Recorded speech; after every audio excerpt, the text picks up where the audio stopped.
Welcome to this very special debate brought to you by SABC News.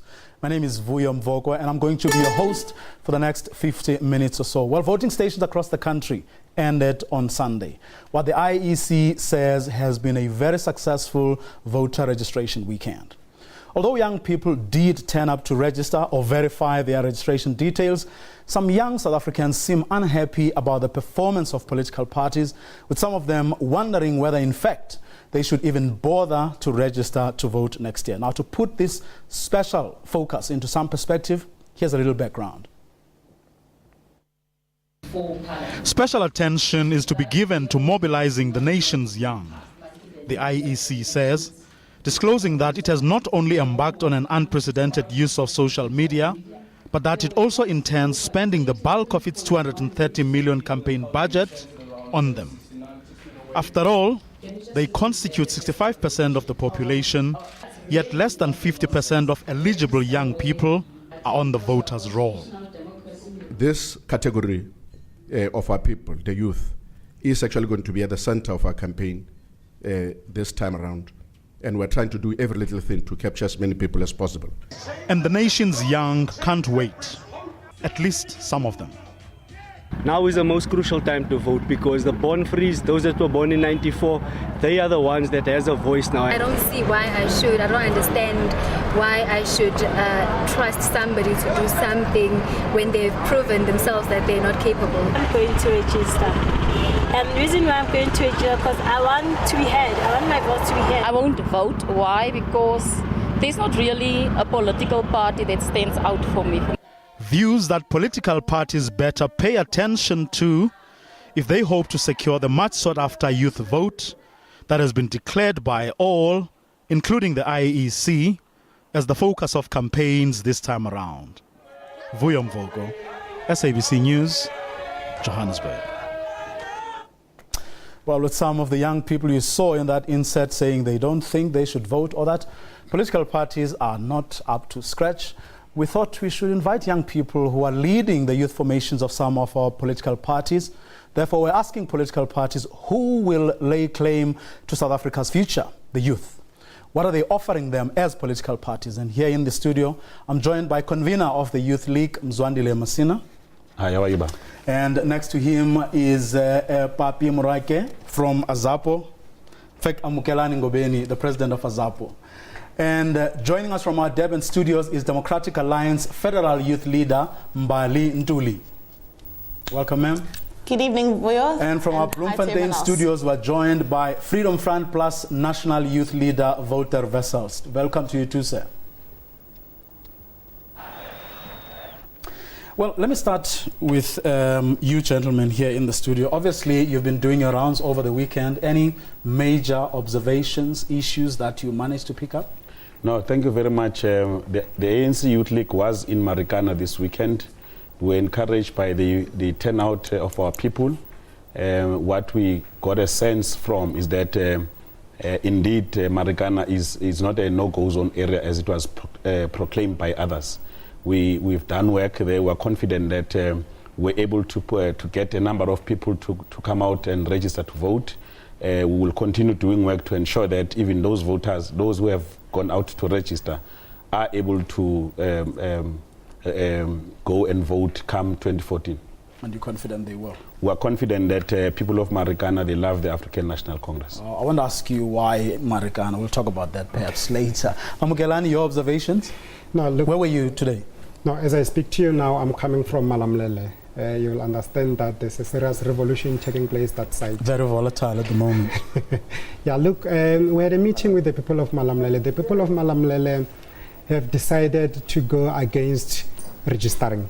They closed down voting stations, and we are very concerned as Azapo Youth because we know very well that the people of Malamlele are not happy and they've decided they are not going to vote. And the only way, we're making a plea to them, because the only way that they want to remove those people that they are not happy about is through the very ballot that they are boycotting. We're making a plea to them, even the people in Bekkersdal who have decided not to register, that let us go out in our numbers. Let us go and register. It's the only way in which you can remove those we're not happy about. Okay, we'll see if they're indeed heeding your call. Let's go to Deb and now. Mbali, your observations from the work you've been doing over the past couple of days? Hi, Vuyo. As a Democratic Alliance Youth, jabula kakhulu about the registration that we've seen from young people this weekend. We've seen them coming out in numbers, and we believe that it's been because of the campaigns that we've been running for the last year just to get young people interested in the importance of voting and to remember the struggle that was fought for us to have this right. Obviously, KZN has been termed a no-go area for many parties as Zumaville, but I'm very confident that as the DA Youth, we've managed to bring out a lot of young supporters to register to vote for our party, and just to up the interest and awareness of young people and why they really need to make sure that they stake their claim in next year's elections to ensure that the problems that we are facing as young people in this country are really going to be adhered to by the politicians and the government. Okay, let's go to Bloemfontein now. Voter, your observations? Well, I think there's a lot of youth out there that are unhappy with what is the status quo currently, with what is going on in South Africa. If we just look at the service delivery protests, if you look at what is happening at Bakkersdal, there's definitely unhappiness with regards to what is happening in South Africa. And we are saying the only way to make that change happen is to go and vote. We have seen this weekend that there has been a lot of young South Africans who went out and who voted, and we are happy, or who registered to be able to vote next year, and we are happy about that. There are a lot of youth that are saying that what difference is my vote going to make? Against this majority government, this majority ANC government, what difference will my vote make? Well, I'm saying that in a proportional system, every vote counts, and it will make a difference. And let us go out there, let us protest, let us show our protest by voting next year, and let the youth, the born frees, really make a change towards the future. Okay. Gentlemen and lady, let's take a very quick commercial break. We'll be back right after this.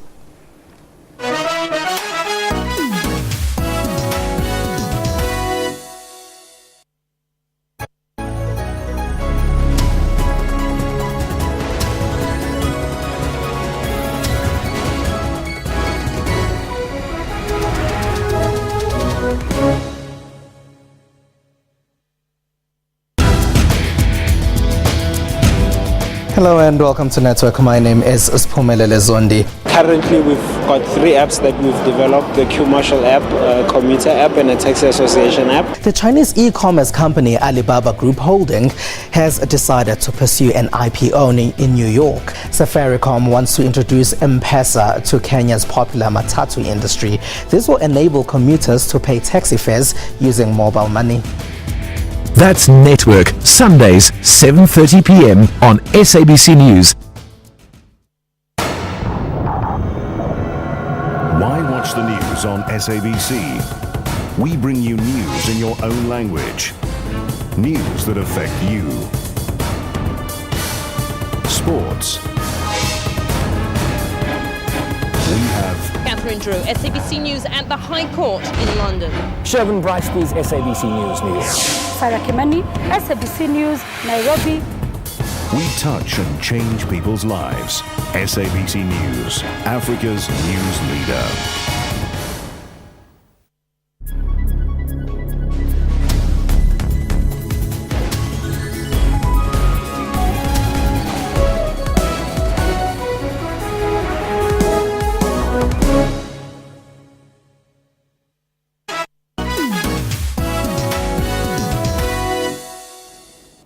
Welcome back, and if you've just joined us, you're watching a live discussion with youth leaders of youth formations of some of our political parties. The focus is on young people who may just be the deciders of next year's election. We are asking leaders of youth formations of political parties whether their parties in fact have anything to offer our young people. Let me start with you, Mzwandile.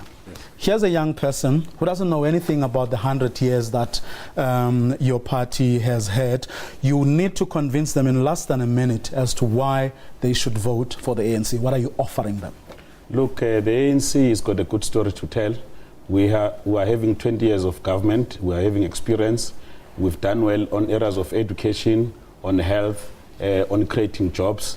There are 4 million new jobs that have been created since 1994. We continue to do work in a number of areas, including rural development, and we are convinced that when a young person has an opportunity to go and vote for the first time, you need to consider experience, because we have a plan in place in the form of the National Development Plan that puts education as a priority for a young person. As the ANC Youth League, we are working very hard to make sure that we are pushing for free education up to tertiary level, first undergraduate degree level. So we think that there is no other party that has got a plan in as far as that is concerned. But also, more importantly, in terms of job creation, we think that the ANC-led government is in a better position now to create opportunities. We've just signed the Youth Employment Accord together with business and labor to ensure that a number of jobs are being created. So I think that's an interest of a young person in South Africa. Okay. Amugelani, here's a young person who doesn't know anything about Biko, who doesn't know anything about your party's struggle credentials. What do you say to them? What do you say you're offering them? Look, Vuyo, our message has been very consistent for a very long time. We have always said to our people that any democracy that undermines the integrity and dignity of our people shouldn't be celebrated. And we're saying this because our people continue to celebrate democracy every day. And those very people who are celebrating democracy, they are doing so in poverty. They are doing so, they are unemployed. They are doing so, they are unable to go to schools. They are doing so, there is uncontrollable level of crime in our country. We're saying the first thing, it's dignity of our people. We're going to restore dignity by making sure that there is decent housing, there is decent accommodation, education. There is the level of crime it's minimized.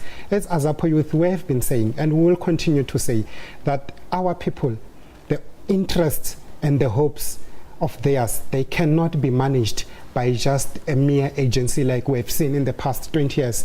Mzwandile is talking about the ANC and everything in plan, but that plan does not include young people. We're talking about millions of people who are the majority in the country. We are saying as Azapo Youth, until such a time where we have a fully fledged stand-alone youth ministry, that is the time where young people at least will have been given a consideration. At the moment, with a corrupt, a mere agency that we're having, our people are not going anywhere. You're referring here to the NYDA? Definitely. Do you want to quickly respond to that? Look, the agency has got problems, as we all know them. But what is more important, the ANC Youth League has made a call for the youth ministry. We're currently in discussion with our motherboard in as far as that is concerned, so that we can focus on these issues that affect young people in the country. You think having a ministry is going to resolve the problems of the NYDA? Well, we think that because youth are in majority, they deserve to be heard at a level of cabinet. It is a sound call. It was made by our 24th National Conference. We continue to pursue it as the ANC Youth League. But more importantly, I don't think that it's correct to say that the ANC is running corrupt government, when in fact we have put in place corruption fighting institutions. Everybody celebrate the public protector, the Hawks, SIU and so on. Those are the democratic institutions created by the ANC-led government. It cannot be correct that people continue to say that there's corruption in government, when in fact we've put in place measures to fight corruption as a party. Let's hear what others have to say. Mbali, your party, what are you offering South Africa's young people? Thank you, Vuyo. The fact of the matter is the Democratic Alliance Youth, despite the fact that we are perhaps the youngest political youth organization amongst the ones here, have punched way above its weight. We can talk about what we've offered students, which has been the reformation of the NSFAS funding, which means that young people across the country now can be able to access student funding, which before they weren't able to do, and this has been adopted by the Higher Ministry of Education. We can talk about the fact that there's no government that provides more jobs, internships and skills and development programs than the one in the Western Cape for young people, and that has precisely been as a result of the Democratic Alliance Youth holding our government where we govern to account, unlike other political parties who have been around for some time and have let young people's needs go unattended to while they have been in power. We've also played an excellent role in terms of oversight with the NYDA. We've been championing that issue about why there's so much money that is irregularly spent. But more importantly, just in the last few weeks, we've managed to get the youth wage subsidy passed, which will help hundreds of thousands of young people access jobs, even though they might not have experience, which is the critical critical point of what has been wrong in South Africa for a long time. But I also speak about education and how year on year the Democratic Alliance is the only party that has delivered textbooks on times where we govern, as well as the fact that all our programs, including our Premier's programs, are focused on getting young people working, getting young people to get skills, especially young people that do not have a matric or cannot actually continue their education because of the circumstances abanayo ekhaya. Kubalulekile ukuthi senziqiniseke ukuthi abantu abasha are the ones that are able to access opportunities, and the DA Youth has been championing that, and we will continue to do so if we can get the support of young people who will obviously put us into a position where we can try and get more for them. Okay. So I would say to young people that they can look at us in terms of experience, and they can look at the DA Youth in terms of being the only political youth organization that has been able to really hold their government to account, as well as to have oversight over the other organizations that are so-called youth development agencies that have done nothing for young people in this country. Okay, Mzwandile seems to have an issue. Very quickly, Mzwandile. I just wanted Mbali to explain to the people of South Africa, black majority in particular, their policies on their labor policies, PE policies, but also to explain the closure of 22 schools in the Western Cape so that she does not project a picture that all is well in the Western Cape. Okay, Bali, do you want to respond to that? No problem. And while he's at it, he can also explain the closure of over 123 schools in the other provinces. But in terms of the Western Cape, the reason for our closures was because besifuna abantu to go to schools that were actually going to be good schools. We saw that schools that weren't up to standard needed to be closed so that we could move those students to places where they would actually be able to learn. And in fact, that is why we have the highest matric pass rate in the entire country. Mandela can of course explain why his government hasn't been able to do that in the last 20 years. Then in terms of our labor policies, we believe in restorative justice. And after having been oppressed for so long, shouldn't be the people that are absolutely advantaged when it comes to labor practices. The DA supports BEE unequivocally, and that has been something that we've stated from the very beginning. So Mandela mustn't try and paint a different picture of what my party is about. We want people to advance, and we want young people to advance the most, and that's exactly how our labor policies are structured. Okay, let's move now to Bloemfontein. Voter, your party, what are you offering young South Africans? Well, what we are saying, Vuyo, is that these policies that the DA and the ANC supports, like BEE and affirmative action, has failed South Africa. Have failed South Africa in such terms that only an elite minority has benefited from such policies. The masses are still poor, and the masses are not benefiting from BEE. People are being paid billions of rands in terms of shares, and the masses out there are still poor. The most important thing for the youth to do next year is to inform themselves with regards to the policies of the different parties and to vote for what your values are. You have the right to go and vote, but with every right comes a responsibility, and that responsibility is to inform yourself. The ANC misleads. It's very easy to say they are against corruption, but they undermine those institutions that the comrade talks about. They undermine those institutions. They do not even uphold the public protector's reports when they appear. The ANC government has failed South Africa, and it is time for the born-free generation to stand up and make a change next year, and that is what the Freedom Front Plus is saying. We can make that change, we can stand up for what we believe in, and we can create employment. South Africa has one of the worst unemployment figures in the world. Outside those war zones, South Africa is the only country which has more unemployed people than employed people. And the ANC government is doing nothing to stop that and to rectify that. Okay, Mzwandile, I mean, everyone seems to be saying, if I listen to the other three panelists, that you don't have much to boast about. Look, if we don't have much to boast about, I should be posing a question to all the parties that are opposing the ANC. What is this rush to the middle class that has been created by ANC policies? Everybody says that we are going to be rejected, the middle class don't want this and that. And we believe that layer of our society has been created by ANC policies. So it cannot be correct that people say that not much has happened in South Africa. In fact, if you go back to education, in 1993, there were 150,000 black people who were attending universities.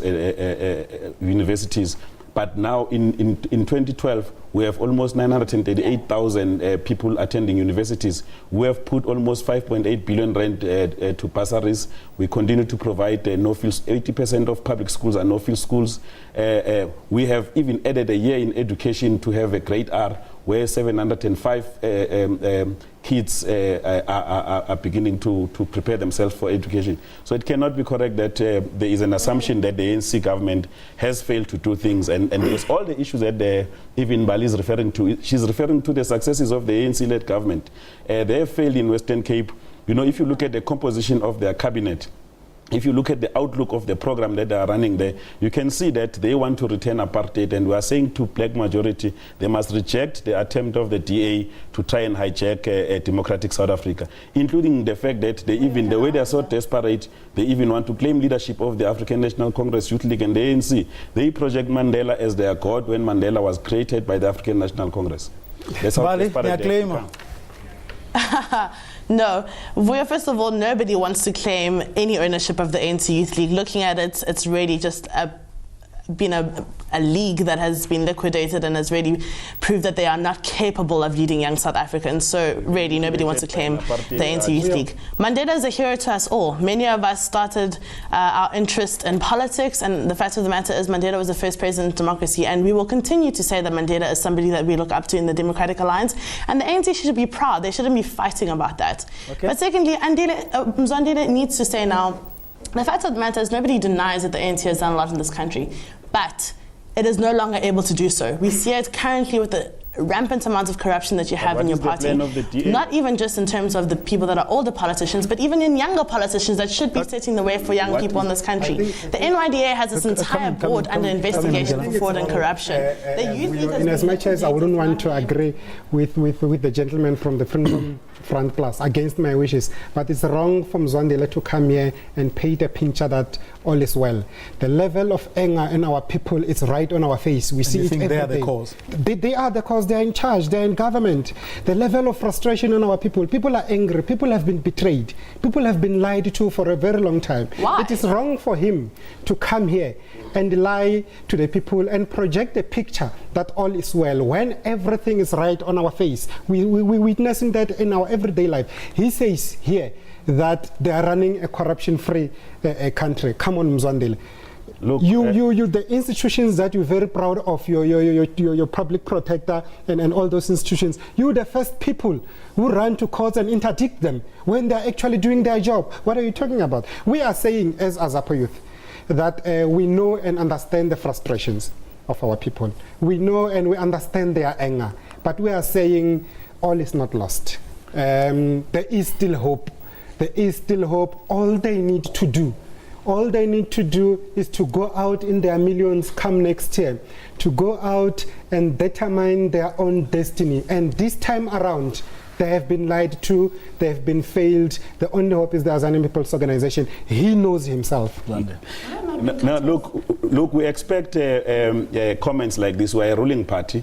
We've not said that there are no challenges. The fact that we are going back to people there's a difference between challenges. The fact that we are going back to the people of South Africa to ask for their vote is because we understand that more still need to be done. South Africa is a better country than it was in 1994. I don't know. And for me, much practically, we have a plan in terms of where we want to take South Africa.